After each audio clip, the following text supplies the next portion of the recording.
Oke, Assalamualaikum warahmatullahi wabarakatuh. Materi hari ini mengenai lanjutan dari Kamis lalu ya. Selamat pagi semua mahasiswa saya LP3I Depok. Langsung saya mulai ya. Langkah memahami rekonsiliasi fiskal. Pertama, saya jelaskan dulu mengenai pengertian rekonsiliasi fiskal. Rekonsiliasi fiskal itu satu cara ya agar kita atau perusahaan itu bisa mencocokkan perbedaan yang ada dalam laporan keuangan komersil dengan laporan keuangan yang sudah disusun menggunakan sistem fiskal. Nah, selain itu, rekonsiliasi fiskal atau koreksi fiskal juga bisa diartikan sebagai langkah wajib pajak atau perusahaan ya dalam mencocokkan laporan keuangan. Jadi apabila terdapat perbedaan antara laporan komersil dengan laporan fiskal, laporan keuangan komersil biasanya itu menggunakan namanya SAK ya, sistem keuangan akuntansi. Laporan keuangan biasanya dibuat itu menggunakan standar akuntansi yang tidak selalu sama dengan aturan perpajakan, sehingga dibutuhkan adanya namanya rekonsiliasi fiskal. Nah, dalam menyusun laporan keuangan untuk suatu perusahaan yang harus sesuai dengan aturan fiskal atau pajak yang ada sesuai dengan peraturan yang ada ya, khususnya apabila laporan keuangan yang akan dijadikan dasar untuk pembuatan SPT PPH yang nanti akan dibuat laporan ke kantor pajak. Biasanya kalau untuk tahun buku 2021 ini laporan keuangannya itu akan dilaporkan pada bulan April 2022. Itu mengenai pemahaman koreksi fiskal. Terus saya lanjutkan, dalam akuntansi, dalam artian ya, akuntansi rekonsiliasi fiskal itu merupakan salah satu cara untuk dapat mencocokkan adanya beberapa perbedaan yang terdapat dalam laporan keuangan komersil yang telah disusun yang berdasarkan tadi SAK, sistem keuangan akuntansi, dan dengan laporan keuangan yang telah disusun oleh suatu perusahaan dibandingkan dengan laporan keuangan fiskal. Laporan keuangan ini biasanya dibuat berdasarkan standar akuntansi keuangan SAK ya, yang berlaku di Indonesia, yang umumnya itu belum tentu sama dengan aturan atau ketentuan perpajakan yang ada di Indonesia. Sedangkan dalam perpajakan biasanya itu ya, dalam rekonsiliasi fiskalnya ini dilakukan untuk menyusun laporan keuangan suatu perusahaan di mana si perusahaan atau kita itu harus sesuai dengan peraturan fiskal yang ada, yang nanti kemudian akan dijadikan dasar untuk pembuatan SPT PPH. Nah, di dalam rekonsiliasi fiskal itu ada dua koreksi positif dan koreksi negatif. Apa sih koreksi positif dan ada apa sih koreksi positif dan apa koreksi negatif? Koreksi positif merupakan koreksi yang mengakibatkan laba fiskal itu bertambah atau naik, atau rugi fiskal atau berkurang. Bisa diartikan juga bahwa laba fiskal itu akan lebih besar dari laba komersil. Nah, saya kan ada kemarin ngirim rumus perhitungan yang koreksi positif negatif ya, yang kalau biaya jika komersil lebih besar daripada fiskal itu akan mengakibatkan koreksi positif, kalau komersil lebih kecil daripada fiskal itu akan mengakibatkan koreksi negatif. Itu untuk yang biaya. Kalau untuk pendapatan itu kebalikannya, komersilnya lebih besar daripada fiskal itu akan mengakibatkan koreksi negatif, dan komersil lebih kecil daripada fiskal, itu akan mengakibatkan koreksi positif. Koreksi fiskal positif itu merupakan koreksi fiskal yang mengakibatkan laba fiskal itu akan bertambah. Terjadinya koreksi fiskal positif ini itu disebabkan karena adanya beberapa hal ya. Adanya biaya yang dibebankan untuk kepentingan wajib pajak itu sendiri si pemilik perusahaan gitu ya, kepentingan untuk pribadi atau adanya imbalan sehubungan dengan pekerjaan atau jasa, atau adanya dana cadangan, atau adanya penghasilan yang terjadi, adanya sebagian atau seluruh harta yang dihibahkan dan lain-lain. Sedangkan koreksi fiskal negatif itu koreksi yang mengakibatkan laba fiskal itu berkurang atau rugi fiskal itu bertambah. Jadi kebalikannya ya, yang bisa diartikan juga bahwa laba fiskal lebih kecil. Laba fiskal lebih kecil dari laba komersil.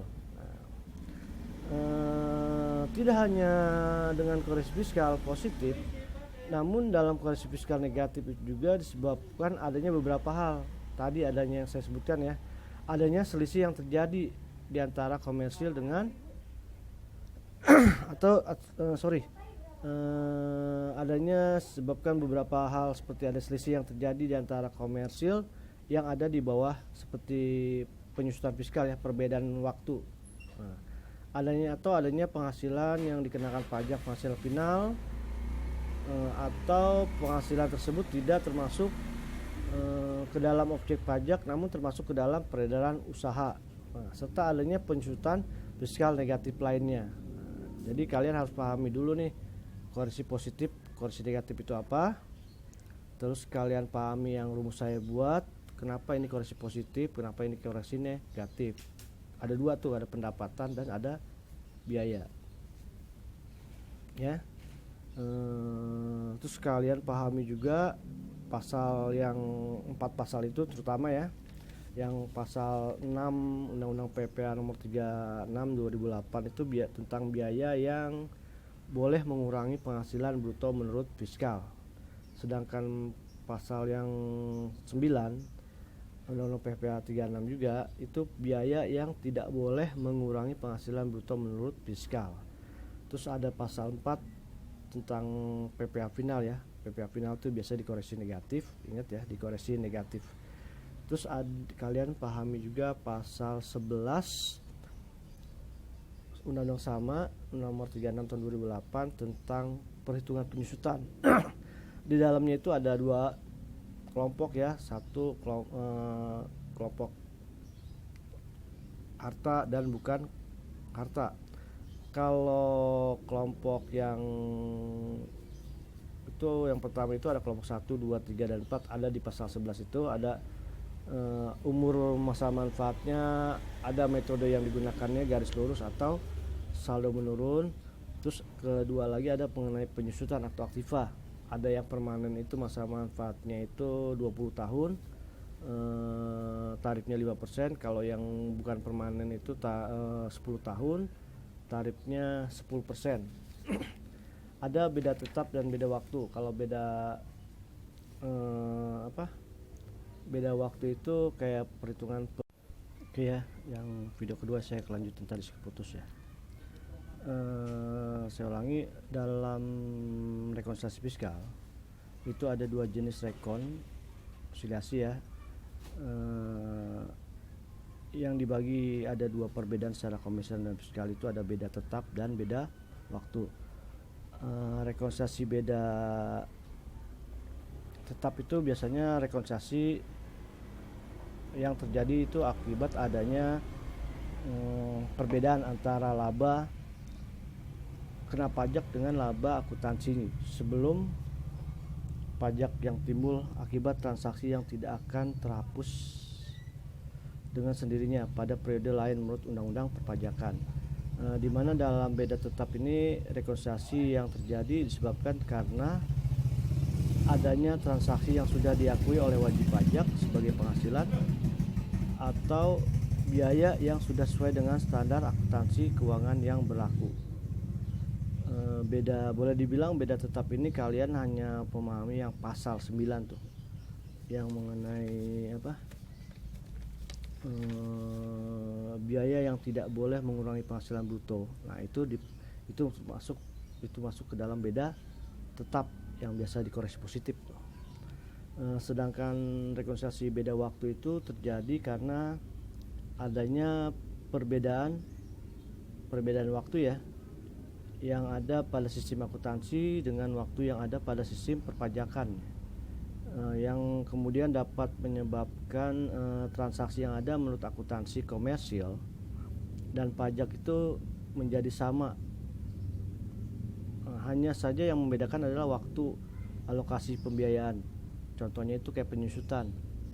Kalau di laporan keuangan komersil kan, kalau misalkan kalian mempunyai aset, contohnya motor, kalau di standar akuntansi keuangan, sistem akuntansi keuangan itu kalian boleh milih masa manfaatnya itu motor misalkan ada yang 5 tahun atau 8 tahun, tergantung yang membuat laporan keuangan komersil ya, sesuai dengan SAK.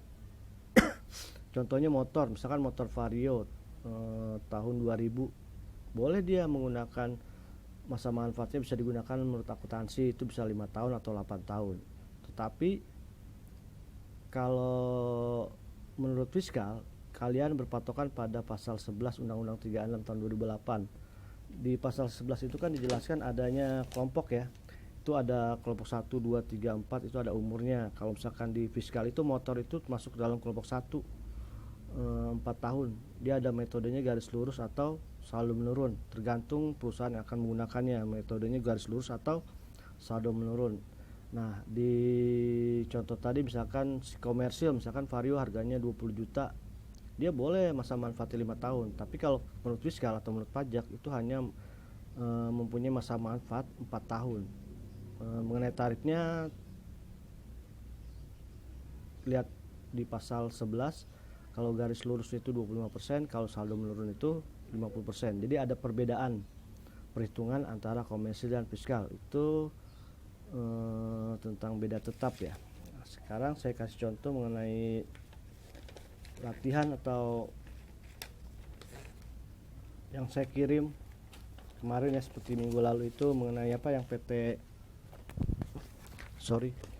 PT Dagang Kertas. Nah, itu kan di soal ada rekonsiliasi laporan laba rugi per 31 Desember tahun 2020. Nah, di laporan keuangan di soal awal nih, sebelum terjadi adanya koreksi positif dan koreksi negatif, itu soalnya hanya ada penjualan itu di sini 60 miliar dikurangi HPP 34 miliar sekian, dapat laba bruto itu 25 miliar. Terus di bawahnya itu ada namanya biaya penjualan, ada lagi biaya umum dan administrasi, lalu dapat laba usaha sebesar 20. Oke ya, lanjut lagi, tadi keputus lagi. Masuk ke laporan rekonsiliasi laporan laba rugi per 31 Desember 2020 PT Dagang Kertas ya.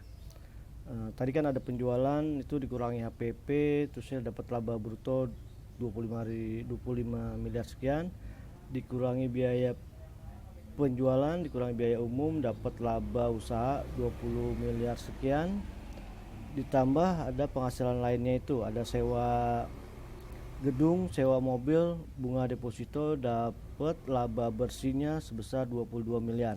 Nah, ini soal ya. Ini soal kalian tinggal mengisi mana yang harus dikoreksi fiskal positif dan negatif, yang hasil akhirnya itu akan jadi laporan keuangan fiskal. Saya kasih contoh begini. Yang pertama kalian lihat dulu aja yang perbedaan waktu.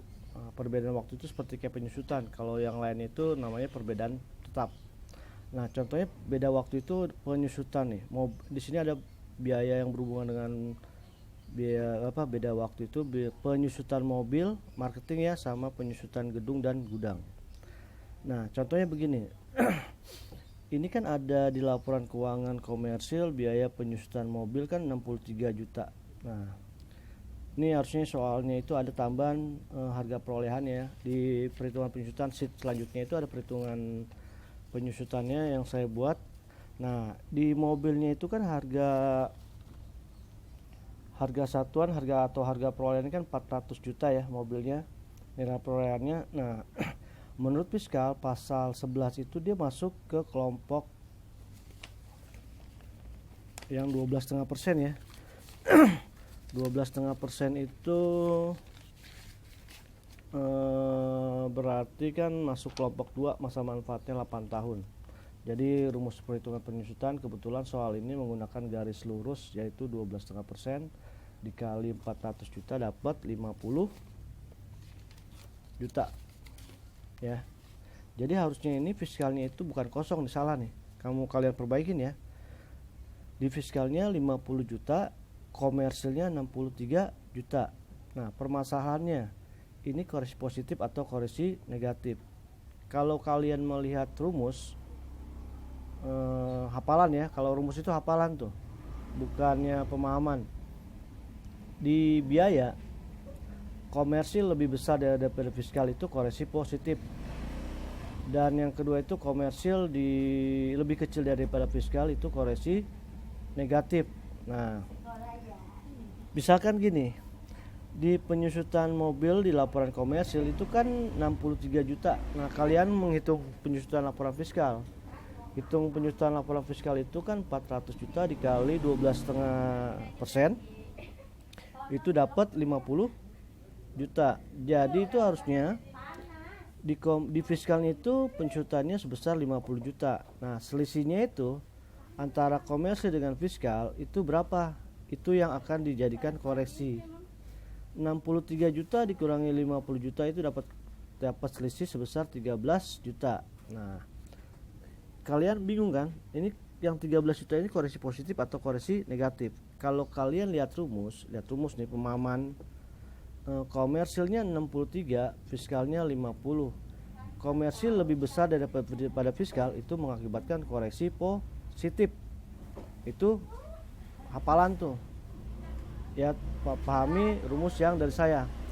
Kalau pemahaman, jika mengakibatkan laba fiskal naik ya, itu koreksi positif. Kita bicara biaya ya. Contohnya begini, misalkan pendapatannya 100, biaya, anggap biaya lain nggak ada dulu. Biayanya itu 63, komersil dapat laba sebesar 100 kurangi 63 itu sebesar 37. Labanya 37 juta. Itu yang komersil. Sedangkan yang fiskal, pendapatannya 100 ini dari mana? 100 asumsi ya. 100 dikurangi biaya 50 dapat laba fiskal 50.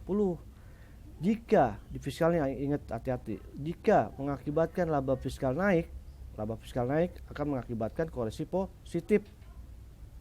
Kalau untuk pendapatan kebalikannya ya. Tadi kan komersilnya itu labanya 37 kan. Kalau fiskal labanya 50. Jika mengakibatkan laba fiskal naik, labanya kan jadi 50 tuh. Tadinya kan labanya 37. Itu mengakibatkan koreksi positif. Itu pemahaman. Kalau kalian hafalan, lihat yang rumus saya buat. Yang biaya komersil lebih besar daripada fiskal, koreksi positif. Kalau komersil lebih kecil daripada fiskal, koreksi negatif. Tadi komersilnya biaya penyusutannya 63 juta, fiskalnya 50, berarti koreksi positif ya, karena komersilnya lebih besar daripada fiskal. Oke, lanjut yang lainnya, penyusutan gudang dan gedung. Nah, kebetulan di soal ini penyusutan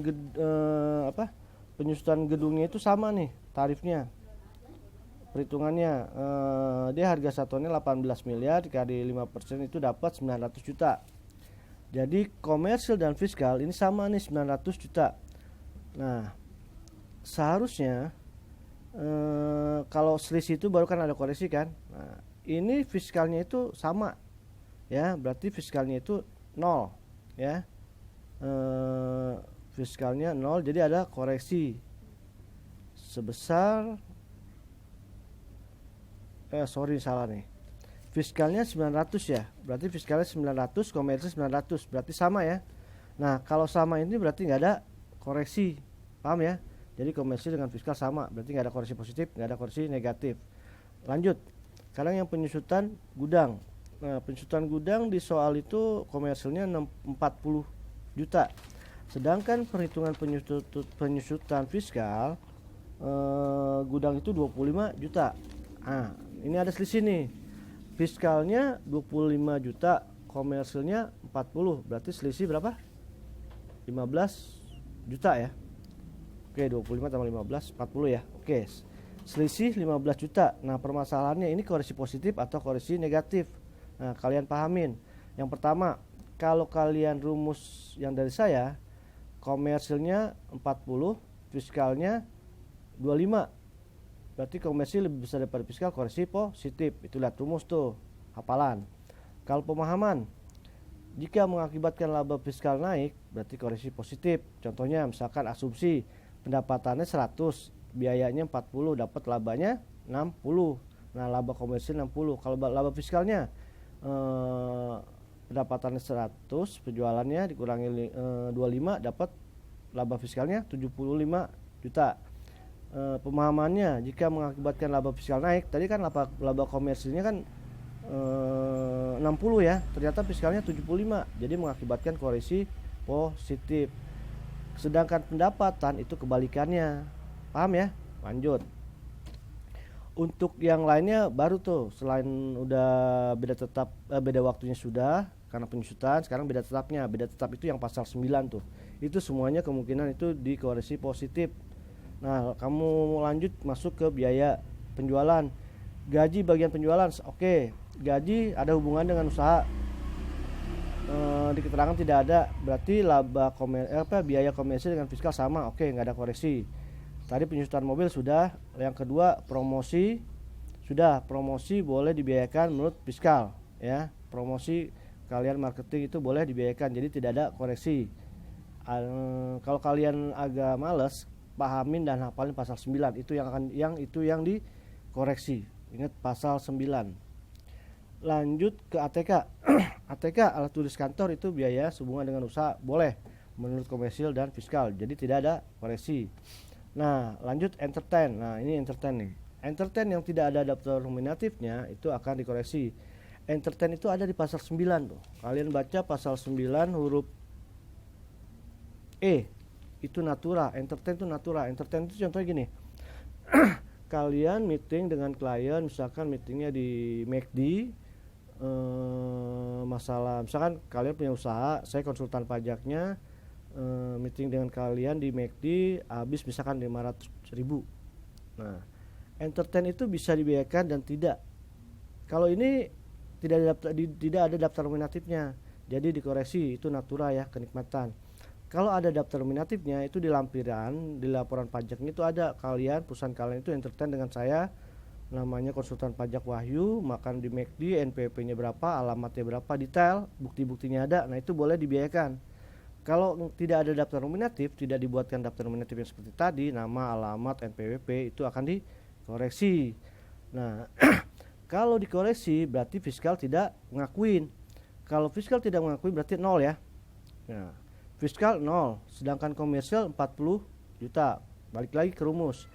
Komersil lebih besar daripada fiskal, koreksi positif. Komersilnya tadi biaya entertain 40 juta, fiskalnya 0 karena pasal 9 natura tidak diakuin. Selisihnya itu koreksi. Nah, permasalahan koreksi positif atau negatif. Ternyata komersil lebih besar daripada fiskal, berarti koreksi positif sebesar 40 juta. Ingat, garis bawahi, seluruh koreksi positif maupun koreksi negatif itu selisih antara komersil dengan fiskal. Oke, paham ya? Nah, lanjut saya lagi, administrasi penjualan. Di keterangan, administrasi penjualan itu sebesar 34 juta. Tapi ingat, ada sumbangan sebesar 5 juta. Nah, pertanyaannya, sumbangan boleh nggak? Di pasal 9 itu sumbangan nggak boleh menurut fiskal. Oke? Sumbangan yang boleh diakui menurut fiskal itu kalau Dirjen Pajak mengeluarkan keputusan. Misalkan kemarin ada kejadian gunung meletus Semeru ya. Nah, kemudian Dirjen Pajak atau Menteri Keuangan mengeluarkan keputusan untuk perusahaan-perusahaan yang akan menyumbangkan ke Semeru ya, itu boleh diakuin, berarti tidak ada koreksi. Kalau tidak ada aturan berarti sumbangan itu dikoreksi. Nah, sumbangan ini sebesar berapa? 5 juta ya. Jadi dikoreksi sebesar 5 juta. Berarti yang diakuin selisihnya. Fiskal hanya mengakui sebesar 29. Nah, kamu cari tuh, ada di pasal huruf G kalau nggak salah, kamu lihat lagi ya. Itu sumbangan dikoreksi. Nah, permasalahannya koreksi positif atau negatif ya. Komersilnya 34 juta, fiskalnya karena ada sumbangan dikurangin, fiskal hanya mengakui 29 juta. Komersil lebih besar daripada fiskal, itu koreksi positif. Paham ya? Begitu juga dengan biaya umum dan administrasi. Kalian lihat lagi lanjut bawah, ada gaji. Nah, di bagian umum dan administrasi, ingat ada gaji bagian umum dan administrasi, ada 50 juta pembagian beras. Nah, ingat tuh 50 juta boleh nggak pembagian beras? Tidak boleh ya. Pembagian beras itu termasuk natura. Kalian baca ada di pasal 9 huruf E, natura itu tidak boleh dibiayakan. Jadi di komersilnya 1,2 miliar, ada koreksi sebesar 50 juta karena pembagian beras. Jadi selisihnya itu 1 miliar 150 ribu. Permasalahannya selisih 50 juta itu koreksi positif atau koreksi negatif. Biasa lihat rumus, komersil lebih besar daripada fiskal, komersilnya 1,2, fiskalnya 1,150, selisihnya 50 juta, berarti koreksi positif atau mengakibatkan laba fiskal akan naik.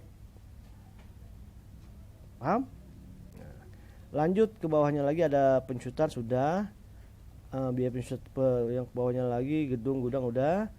Biaya operasional boleh dong sehubungan dengan usaha. Kalian punya usaha, biaya operasional semuanya pasti kayak listrik. Oke, sorry keputus lagi, tahu handphone saya kepenuhan lagi. Lanjut ya. Tadi apa nih ya? Biaya operasional boleh ya, boleh dijadikan biaya. Jadi fiskal ngakuin, jadi tidak ada koreksi. Lanjut biaya pajak. Nah, di biaya pajak itu 78 juta. Nah, sebenarnya ini ada keterangan nih sebenarnya. Ini keterangannya kurang di print nih. Kalau misalnya biaya pajak ya, biaya pajak itu di pasal 9 itu tidak boleh dibiayakan ya. Ada, kamu baca pasal 9. Biaya pajak itu tidak boleh dibiayakan. Pasal 9 huruf H apa huruf K? Kalian lihat ya, saya lupa. Ya, kalian lihat lagi. Ini kalau biaya pajak itu 78 juta. Kalau sanksi ya, ini ada sanksi kayaknya ini. Kalau misalkan tidak ada sanksi, seluruhnya itu dikoreksi tuh 78 juta ya.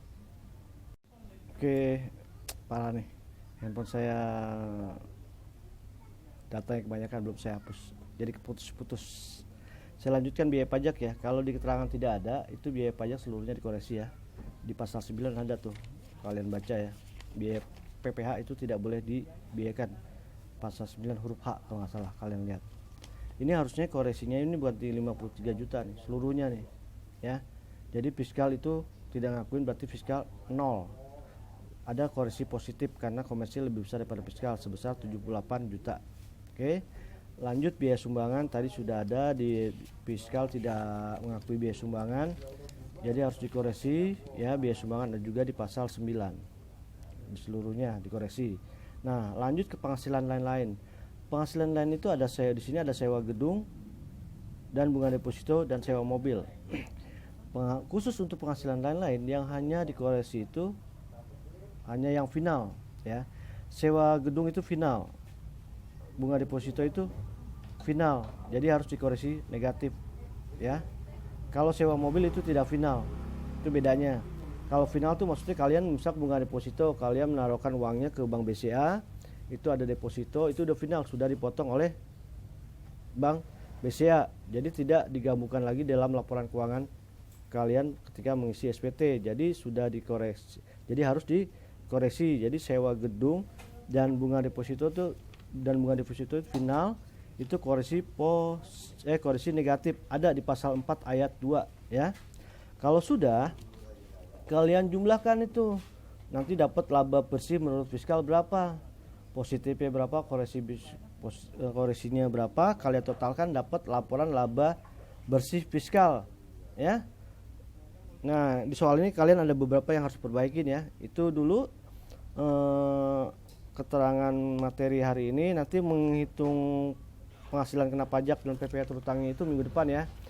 Untuk selanjutnya tugas kalian hanya mengerjakan di sheet yang paling terakhir. Itu ada laporan keuangan ya, itu belum ada koreksi positif negatifnya. Coba kalian koreksi positifnya berapa, negatifnya berapa, kalian kerjakan dan dikumpulkan nanti melalui email saya. Kalian coba dulu, minggu depan kita akan membahas perhitungan PPh hutang dari yang contoh soal, gimana caranya. Nanti saya ajarin. Tugas kalian dulu hanya mengoreksi positif negatif dari soal yang sheet halaman terakhir. Oke, terima kasih atas waktunya. Kurang lebihnya saya mohon maaf. Jika ada pertanyaan yang kurang jelas, kalian tolong tanyakan lagi ke saya via WA. Nanti akan saya balas di grup biar yang lain masih yang agak kurang paham dan malu untuk bertanya ke saya, biar bisa kalian pahami juga dan kalian tahu. Oke, terima kasih atas waktunya. Saya mohon maaf nih tadi putus-putus videonya karena file handphone saya udah lemot kayak banyak datanya. Oke, terima kasih. Assalamualaikum warahmatullahi wabarakatuh.